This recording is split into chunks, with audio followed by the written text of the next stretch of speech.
Hello everyone, hello student, hello aspirant. Class 12 subjective maths test paper का हम लोग solution देखेंगे स्टेप बाय स्टेप। ठीक है, यह चैप्टर रहेगा डिटर्मिनेंट का। यह इम्पोर्टेंट रहेगा सीबीएसई के लिए, स्टेट बोर्ड के लिए। ओके, यह सब्जेक्टिव पेपर हुआ है मैथ्स का। ठीक है, तो उस पेपर का डिटेल सॉल्यूशन देखेंगे और आप ये पेपर पहले आप खुद सॉल्व कीजिएगा, फिर आप इस पेपर का detail step by step solution देखिएगा और कहाँ पे आप मिस्टेक किए हैं उसे आप करेक्ट कीजिएगा और मैक्सिमम से मैक्सिमम प्रैक्टिस करके मैक्सिमम से मैक्सिमम मार्क्स ऑब्टेन करिएगा अपने बोर्ड्स में। ठीक है, तो ये इंपॉर्टेंट रहेगा सीबीएसई के लिए, स्टेट बोर्ड के लिए। ठीक है, सब्जेक्टिव क्वेश्चन रहेंगे। ठीक है, आपको एक बार पहले पेपर हम आपको दिखा देते हैं ताकि आप सबसे पहले आप अटेम्प्ट कीजिएगा पेपर को। ठीक है, तो देखिए ये पेपर है आपका। हम ये पेपर इसमें क्या है, 5 क्वेश्चन है 2 मार्क्स के और 5 क्वेश्चन है 3 मार्क्स के। ठीक है, पहला question, second, third, fourth, fifth, screenshot ले लीजिएगा। ये हो जाएगा 3 मार्क्स वाले फर्स्ट, सेकेंड, थर्ड। ठीक है, यह बेस्ड है एनसीईआरटी एंड पीवाईक्यू पे। ठीक है ना, जितने भी क्वेश्चन हैं तो ये रहे आपके टोटल 10 क्वेश्चन। चलिए इसमें क्या है, और एटॉमिक क्लासेस के जितने भी बच्चे, जितने भी स्टूडेंट इस टेस्ट पेपर को दिए थे उनका मार्क्स आ गया है। Result of subjective test of maths. ठीक है ना, तो अब इसमें देखिए सबसे टॉप रैंक जो हासिल किए हैं वो ये गौरव हैं। अब ये 25 मार्क्स का टोटल मार्क्स है। ठीक है ना, 23.5 मार्क्स गौरव का है। एमडी साद का है जो सेकेंड रैंक हासिल किए हैं, यह है 22.5 मार्क्स। ठीक है ना, फिर आरिस का है 21। ठीक है ना, एमडी शमी का है, ये दोनों कंबाइंड रूप से थर्ड रैंक हासिल किए हैं। सैयद अमार का जो है 13.5 मार्क्स है। ठीक है, राहुल का है 10.5 मार्क्स है, फरहान का है 9 और प्रियांशी का है 6। तो ये प्रियांशी तो कवर नहीं की थी टोटल, और ये जितने भी न्यू बच्चे हैं, ठीक है ना, और जिनका भी मार्क्स कम आया है या क्या मिस्टेक है, आप इस डिटेल वीडियो लेक्चर से अपने कॉपी में जो इनकरेक्ट आप किए हैं उसको करेक्ट कीजिएगा, फिर से आप दीजिएगा टेस्ट। ठीक है, घर पे। ठीक है, तो चलिए स्टार्ट करते हैं, आपको दिखा देते हैं हम पूरा डिटेल सॉल्यूशन किए हैं। ठीक है, एज ए स्टूडेंट की तरह। तो 1.5 आवर्स का आप लोग का समय दिया गया था। ठीक है, 1.5 आवर्स का है। ठीक है, हमने भी इसको कवर किया है। ठीक है, हमने भी कवर किया है लगभग 1 आवर्स में। ठीक है, ओके।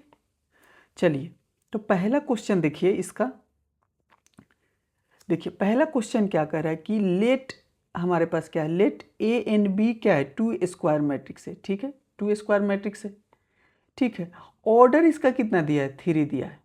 ठीक है, डिटर्मिनेंट ए कितना दिया है, डिटर्मिनेंट बी कितना दिया है। ठीक है ना, find the value of determinant 6 minus A B. देखो बच्चे, सबसे पहले गिवन में लिखोगे, ये तो एक स्क्वायर मैट्रिक्स है, ऑर्डर एन को रिप्रेजेंट करते 3 दिया है, ये डिटर्मिनेंट इस तरह से यूज करोगे। ठीक है ना, ये डिटर्मिनेंट को इस तरह से यूज करो, लिख लिए। अब देखो ये क्या है, इसका वैल्यू पता करना, तो ये स्केलर नंबर, स्केलर नंबर अगर डिटर्मिनेंट से निकलता है ना, स्केलर नंबर अगर डिटर्मिनेंट से निकलता है तो उसके किसका कितना पावर लेता है, उसका पावर लेता है ऑर्डर। स्केलर जो नंबर होगा ना, ये स्केलर नंबर जो होगा इसका पावर क्या आएगा, ऑर्डर आएगा। तो ये ऑर्डर हो जाएगा, तो -6 का पावर क्या हो जाएगा, 3, क्योंकि ऑर्डर 3 दिया है। ए और बी क्या होता है, खुद सेपरेट हो जाएगा। देखना बच्चे, उसके बाद डिटर्मिनेंट ए दिया है, इसको रखो, डिटर्मिनेंट बी दिया है, इसको सॉल्व कर लेना। कैलकुलेशन वाला पार्ट है। ठीक है ना, मैंने खुद ये देखो कैलकुलेट करके फाइनल आंसर निकाला है। ठीक है, सेकेंड क्वेश्चन में देखो क्या कर रहा है, कह रहा है कि एक डिटर्मिनेंट है और इक्वल टू 8 दिया है, तो एक्स का वैल्यू पूछना है। एक्स का वैल्यू पूछा हुआ है। अब इसमें क्या करोगे तुम, सिंपल क्या करोगे, डिटर्मिनेंट को सॉल्व करोगे। डिटर्मिनेंट को सॉल्व करते, इक्वेट नहीं करते, तो ये डिटर्मिनेंट एक वैल्यू देगा। अब R1 के अलॉन्ग एक्सपेंड कर दो, ये सारे प्रोसेस देख लेना। यहाँ पे प्लस होता है, यहाँ पे माइनस होता है, यहाँ पे प्लस होता है, तो ये देखो ठीक है, माइनस यहाँ प्लस, प्रॉपर इसको सॉल्व करोगे, ठीक है ना। अब यहाँ से क्या हो जाएगा, कैंसिल होके क्या आ जाएगा, ये देखो minus x q equal to क्या आ गया 8। बहुत सारे बच्चे यहाँ पे कंफ्यूज हुए ये वाले स्टेप में, ठीक है ना। ये वाले स्टेप में क्या करना, देखो जैसे मल्टीप्लाई करोगे ना बेटा, तो देखो ये कैंसिल हो जाता है, ये बचेगा और ये बचेगा, तो इन दोनों में से एक्स निकालो, एक्स कॉमन निकालो। अब एक्स कॉमन निकालो तो sine square theta plus cos square theta equal to क्या होता है, तुम खुद से बताओ। साइन स्क्वायर थीटा, ये तो आइडेंटिटी हो गया ना, साइन स्क्वायर थीटा प्लस का कॉस स्क्वायर थीटा, ये तो रिपीट हो गया ये पेपर में क्वेश्चन, ठीक है। ये 1 हो जाएगा, तो 1 इंटू एक्स करोगे तो क्या होगा, एक्स यहाँ प्लस में या माइनस में कैंसिल होकर, अब ये देखो ये माइनस को इधर में दो तो -8 हो जाएगा। -8 कितना का पावर होगा, -2 का पावर होगा क्यूब, ठीक है ना। तो अब ये क्यू से क्यू कट गया, ये आ गया। ये देखो पूरा डिटेल सॉल्यूशन इस तरह से ना क्लियर स्मूथ, ये प्रैक्टिस करोगे। मान लो अभी स्टार्टिंग फेज है, पहला सब्जेक्टिव पेपर है, तुम लोगों को लगेगा कि और इम्प्रूव करोगे जैसे जैसे प्रैक्टिस करोगे, जैसे ना तो शार्पनेस आएगा, चीज़ें क्लियर होगा, ठीक है ना। एकदम क्लियर लिखोगे कि अगर देखो, अगर तुम पेपर में एक तो स्मूथ लिखना, फेयर लिखना, एकदम कैलकुलेटिव पार्ट, अगर कैलकुलेशन दिखा रहे हो, एक एक क्वेश्चन के साथ करते जा रहे हो, तो तुम्हारा मार्क्स जो होगा ना, जो चेक करने वाला होगा, वो उसको ना बहुत पॉजिटिव तुम्हारे तरफ से आएगा फीलिंग्स। तो वो मार्क्स क्या करेगा ना, मैक्सिमम से मैक्सिमम देगा और इजीली टोटल मार्क्स तुमको देते चला जाएगा, ठीक है ना। तो ये सब फोकस करोगे, ठीक है ना। ये वाला क्वेश्चन क्या है, 3 में देखो, 3 में इवेल्युएट करना है इसको, ठीक है ना। ये प्रूव करके दिखाना कि ये दिया, ये प्रूव करना। चलो, तो एक तो देखो बहुत, ये 2 मेथड से बन सकता है। एक तो क्या है, प्रॉपर तुम 3 ये निकाल दो। अब ये क्या है, मैट्रिक्स। मैट्रिक्स में क्या होता है, सब में मल्टीप्लाई करना पड़ता है, तो सब में ये स्केलर नंबर को सारे एलिमेंट में मल्टीप्लाई कर दो, ठीक है। अब ये दिया हुआ है, इसको प्रूव करना, तो पहले क्या, ए डिटर्मिनेंट क्या होगा, इसका डिटर्मिनेंट ये ही, एक तो ऐसे ही छोड़ दोगे। फिर क्या होता है, अब देखो ये मल्टीप्लाई किया हुआ का डिटर्मिनेंट, ये देखो मैट्रिक्स से क्या है, इसका डिटर्मिनेंट। अब ये क्या होगा ना, डिटर्मिनेंट में क्या होना है, किसी एक रो से कॉमन निकलता है, तो यहाँ तीनों रो से, फर्स्ट रो से भी 3 निकलेगा, सेकेंड रो से भी 3 निकलेगा, ये 3 बार आ गया, 27 आ गया। ये खुद क्या है, ये है, तो ये 27 आएगा। कुछ बच्चे सॉल्व करके भी किए होंगे, उनका भी सही हो गए, ठीक है, जैसे तुम सॉल्व करो।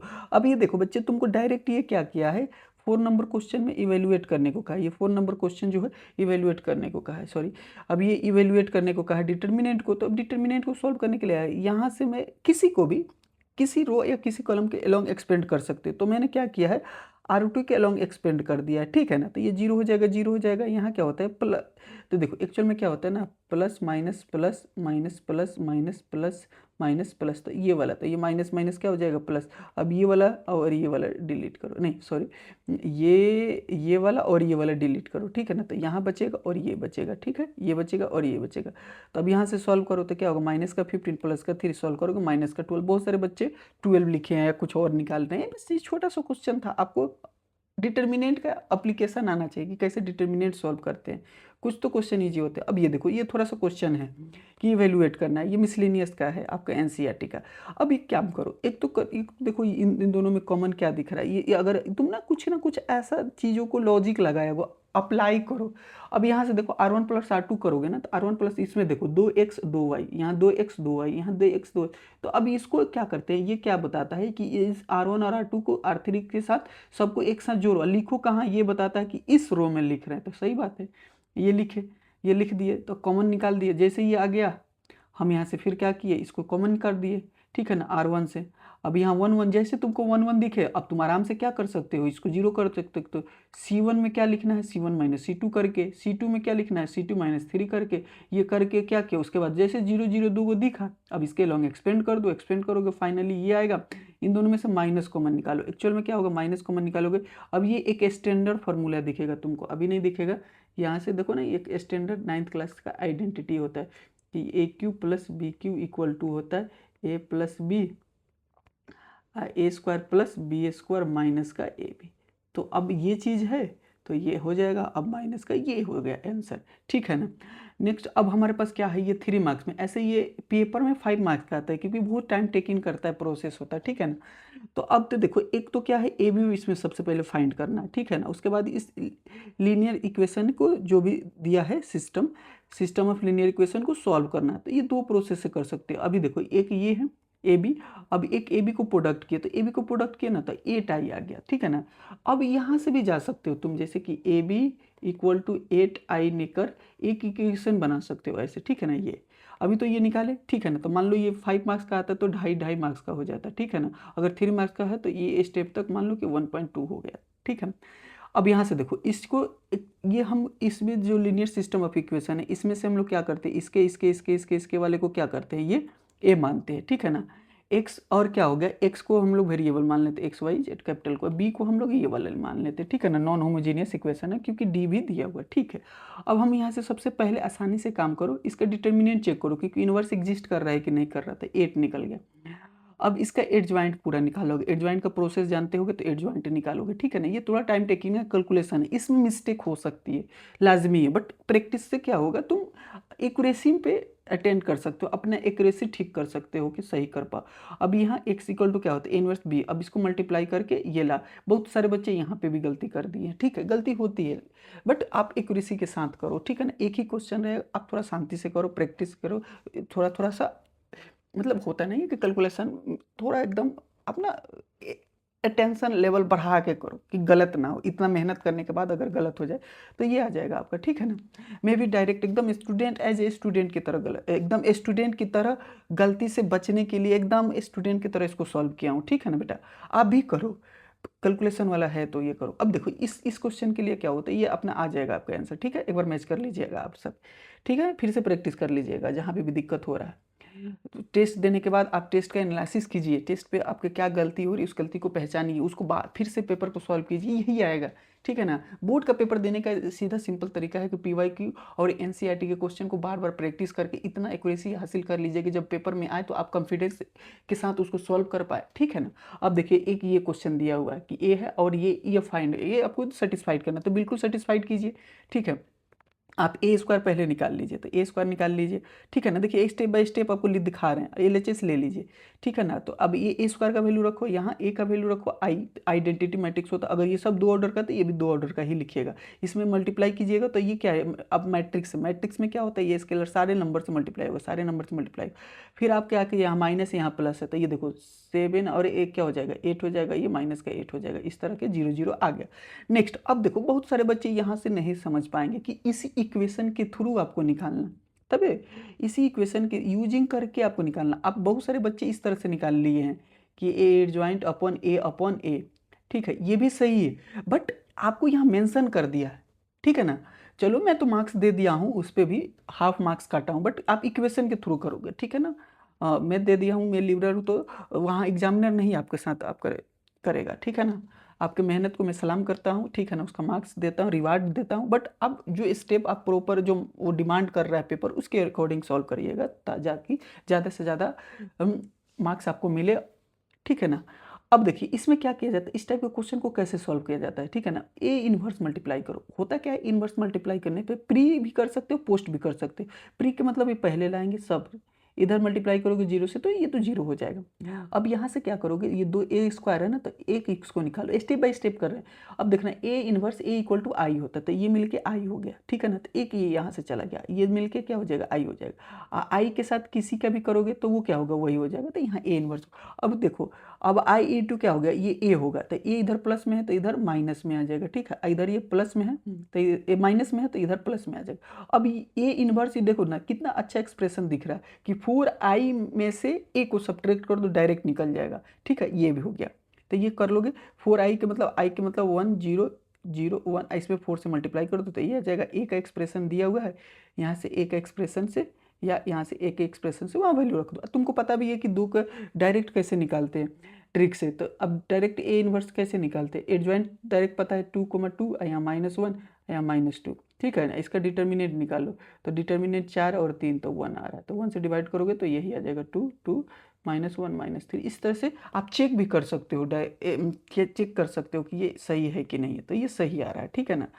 अगला देखना, ये क्या क्या, ये देखो ये भी क्या है तुम्हारा पेपर में है, ठीक है ना, पेपर में है, NCERT में ये क्वेश्चन है कि ये कोलिनियर है। तो 3 पॉइंट कोलिनियर कब होता है, या तो उसका वो एक ही लाइन में हो, सबसे पहला एक ही लाइन में, A और B C एक ही लाइन में, एक ही लाइन में, तो इन दोनों का डिस्टेंस और ए सी का डिस्टेंस इक्वल हो, एक तो ये हो गया दोनों का स्लोप, एम बी सी का स्लोप, एम ए सी का स्लोप और ए बी का स्लोप सब इक्वल होगा। तो बट यहाँ पे कैसे करोगे डिटर्मिनेंट में, तो डिटर्मिनेंट में एरिया निकाल के चेक करोगे 1/2, एरिया निकाल के चेक करोगे, एरिया आना चाहिए 0। अब एरिया 0 निकालने के लिए क्या करोगे, अब बच्चे बहुत सारे एरिया का भी फॉर्मूला रख दिए, बट ठीक है कोई बात नहीं, मैंने मार्क्स दे दिया है, बट इस तरह से देख लो कि ये एरिया निकालने का। अब देखो ना, तुम एक काम करो ना, यहाँ पे देखो ए बी सी, अब ये ए है या सी है तो यहाँ बी है, तो अब इन दोनों को एक साथ कंबाइन कर दो ना, किसी एक जगह लिख दो।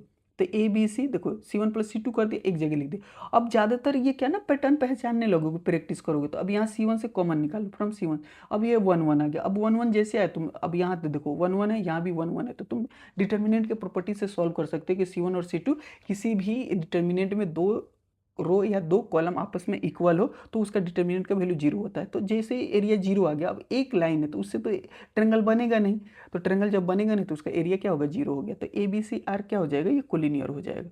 क्लियर है। अब यहाँ से देखो ये क्या हो जाएगा, इवेल्युएट करना है। तो दो बच्चे तुम लोग को बताए हैं कि ऑड ऑर्डर का हो और ये 0 हो, अपोजिट साइन हो, ऐसे ऐसे अपोजिट साइन हो, तो इसको बोलते हैं स्क्यू सिमेट्री मैट्रिक्स। ठीक है ना, चीज़ों को भी रिकॉल रखना कि कहाँ से पोर्शन से पूछ रहा है। तो इस ऑड ऑर्डर का, ऑर्डर क्या होना चाहिए, ऑड ऑर्डर का होना चाहिए, या तो 1 हो या तो 3 हो या तो 5 हो। ठीक है ना, तो तुम्हारी तरफ इंपॉर्टेंट हो जाएगा 3 ही ऑर्डर का पूछेगा। ये स्क्यू सिमेट्री मैट्रिक्स है तो इसका डेल्टा क्या होता है, ऑटोमेटिक 0 हो जाता है। बट इसको मेथड 2 से भी मैंने सॉल्व कर दिया, एक्सपेंड करके तुमको दिखा दिया कि ऐसे भी 0 आ रहा है। तो इस तरह से क्या होगा ना, एकदम मक्खन की तरह तुमको मार्क्स भी मिलेगा, क्योंकि मक्खन की तरह स्टेप बाय स्टेप तुमने सोल्यूशन भी लिखा है। इसका मतलब प्रैक्टिस अच्छी की है। अब कैसे करोगे, ये टेस्ट को फिर से तो जो बच्चे एक बार अटेम्प्ट किए फिर गलत हो गया कुछ, फिर से एक बार पूरे अटेम्प्ट को पूरे शिद्दत से पूरे एक एक क्वेश्चन को फिर से देख के देखो, कोई दिक्कत नहीं। अब यहाँ से देखो, अब बहुत सारे बच्चे क्या कर रहे हैं, यहाँ से और यहाँ को इक्वेट कर दे रहे हैं, तो ऐसे इक्वेट नहीं होता। ठीक है, तुम्हारा मानते हैं अभी स्टार्टिंग फेज, इसका मतलब तुम प्रैक्टिस अभी और करो। मैं गलत नहीं बोल रहा हूँ, होता है मिस्टेक, पेपर दे रहे तो मिस्टेक तो होगा। अब यही बार बार मिस्टेक करते करते तुम्हारा एक्यूरेसी बन जाएगा। बहुत सारे मिस्टेक, ये मिस्टेक लाजमी है। होता क्या है कि मैट्रिक्स और डिटर्मिनेंट एक साथ पढ़ा जाता है, तो मैं स्टूडेंट हूँ, मैं भी स्टूडेंट की तरह, तो ये गलती हो सकती है। ठीक है ना, ये इसको डिटर्मिनेंट की तरह ट्रीट करना है, ये मैट्रिक्स की तरह बच्चे ट्रीट कर देते हैं कि एक्स और इसको इक्वेट कर देते हैं, तो गलत हो जाता है। देखो कितना अच्छा दिया, इसको इक्वेट करोगे यहाँ 1 आया, यहाँ से भी इक्वेट करोगे तो 1 से। देखो ये तुमको 4 है कि ये गलत करो, बट डिटर्मिनेंट में पहले सॉल्व पूरा करते, डिटर्मिनेंट इज ए वैल्यू। ठीक है, ऑफ स्क्वायर मैट्रिक्स। ठीक है ना, तो स्क्वायर मैट्रिक्स का ये वैल्यू होता है, तो पहले पूरा वैल्यू निकालो, इधर से इधर का भी वैल्यू निकालो। अब देखो ये आया, इधर से प्रॉपर सॉल्व करोगे तो ये आंसर आ जाएगा।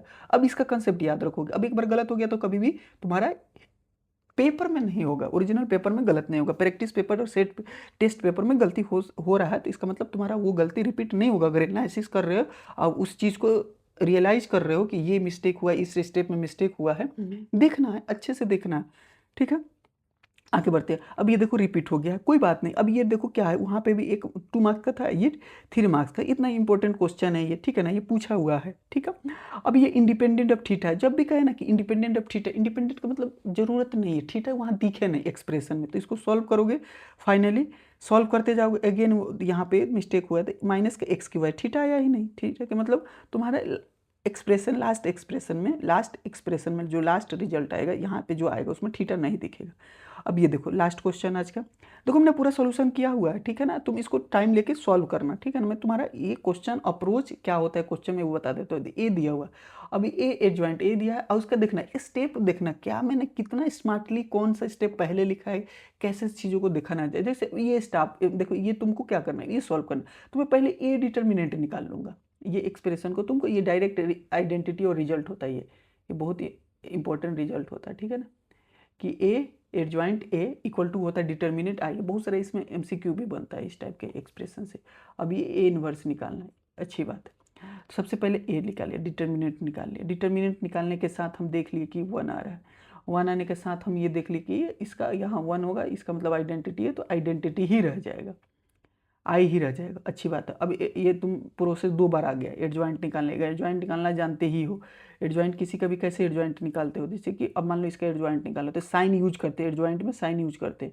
ये वाला डिटर्मिनेंट बनाओगे, वैल्यू निकालोगे, साइन यूज करोगे विथ साइन। ठीक है ना, विथ साइन, एडजॉइंट में साइन निकालते हैं। तो ये पहले कोफैक्टर निकालते हैं, कोफैक्टर से बना हुआ को ट्रांसपोज करो तो एडजॉइंट ए कहलाता है। एडजॉइंट ए के मतलब कोफैक्टर से जितने भी कोफैक्टर निकालोगे कोरस्पॉन्डिंग ए के एलिमेंट का, ठीक है ना, तो उससे एक कोफैक्टर बना, उसका ट्रांसपोज करना ना भूलोगे, ठीक है ना। तो ट्रांसपोज करके फिर इससे मल्टीप्लाई करके देखोगे तो वो आ रहा है, तो ये पूरा स्टेप ऐसे लिखोगे, फिर ए इनवर्स निकालना, ये रहा पूरा स्टेप। तो इस तरह से क्या हुआ, तुम्हारा फाइनल ये पेपर का डिटेल सॉल्यूशन कर दिए। थोड़ा सा मान लो क्या है फास्ट किए हैं, ठीक है, बट तुम क्या करो, इस एनालिसिस को पेपर को ये और ये इसका पीडीएफ भी तुमको प्रोवाइड कर देंगे, कमेंट बॉक्स में देखो लिंक दिया रहेगा इस पीडीएफ का, टेलीग्राम पे ज्वाइन करना, इसे मिल जाएगा फ्री ऑफ कॉस्ट, ठीक है। बट तुम अपने से पहले सॉल्व करो, एक बार अपने एनालिसिस करो, इजी रहता है डिटर्मिनेंट, बट कैलकुलेशन मिस्टेक कराता है, तो मार्क्स अगर फुल में फुल लाना है डिटर्मिनेंट से और मैट्रिक्स से तो प्रैक्टिस करना पड़ेगा, ठीक है ना। ये अलजेब्रा का पार्ट है, इसमें कैलकुलेशन करना पड़ता है, ठीक है ना। तो इसी टेस्ट दो और अच्छे से प्रैक्टिस करो और मिस्टेक को पहचानो और उसमें एक्यूरेसी लाओ। टेस्ट का यही मोटो होता है कि फाइनल पेपर में, ओरिजिनल पेपर में तुम्हारा गलती ना हो, ठीक है। मिलते हैं नेक्स्ट लेक्चर में, और जो भी बच्चे अच्छे मार्क्स लाए हैं उनको कंग्रेचुलेसन, ठीक है, मेरे तरफ से। और जो भी कम मार्क्स लाए हैं परेशान नहीं होना, प्रैक्टिस करना है, ठीक है ना। ये बच्चे अभी न्यू ज्वाइन किए हैं एकेडमी में, ठीक है ना, एटॉमिक क्लासेज में, ठीक है। तो परफॉर्मेंस आपका बेस्ट हो जाएगा, धीरे धीरे आप इंटरेस्ट डेवलप कीजिए, प्रैक्टिस कीजिए, हो जाएगा। बहुत बढ़िया, thank you, all the best. मिलते हैं नेक्स्ट लेक्चर में, ठीक है। इसी तरह से प्रैक्टिस करते रहिए, आपका जितने भी टेस्ट हो उसका सॉल्यूशन आपको प्रोवाइड किया जाएगा, ठीक है, और मार्क्स भी प्रोवाइड किया जाएगा, और क्या क्या मिस्टेक हो रही है वो सब आप सॉल्व कीजिएगा, ठीक है। मिलते हैं नेक्स्ट लेक्चर में, थैंक यू।